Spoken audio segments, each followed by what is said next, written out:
தேனி மாவட்டம் பிராதுகாரன்பட்டியைச் சேர்ந்த எலக்ட்ரீஷியன் ராஜா மழை பெய்து கொண்டிருந்த போது மரத்தடியில் நிறுத்தப்பட்டிருந்த இருசக்கர வாகனத்தை எடுத்துக்கொண்டு வெளியே செல்ல முயன்றுள்ளார். அப்போது மரத்தின் மீது மின்னல் தாக்கியதில் அதன் கீழே நின்றிருந்த ராஜா சம்பவ இடத்திலேயே உயிரிழந்தார். அவரது உடலை பார்த்து உறவினர்கள் கண்ணீர் விட்டு அழுதது சோகத்தை ஏற்படுத்தியது.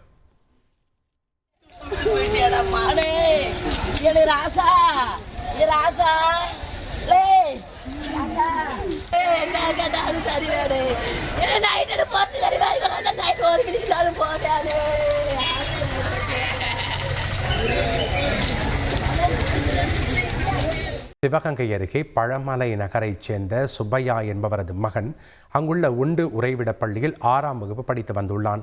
பையூர் அருகே கொடிக்காடு கண்மாய்க்கு நண்பர்களுடன் குளிக்கச் சென்ற சிறுவன் தண்ணீரில் மூழ்கியதாக கூறப்படுகிறது. அருகில் இருந்தவர்கள் மாணவனை மீட்டு அரசு மருத்துவக் கல்லூரி மருத்துவமனைக்கு கொண்டு சென்றனர். அங்கு அவரை பரிசோதனை செய்ததில் மாணவன் ஏற்கனவே இறந்துவிட்டதாக கூறிய நிலையில் சிறுவனின் உடலை பார்த்து பெற்றோர் மற்றும் உறவினர்கள் கதறி அழுதனர்.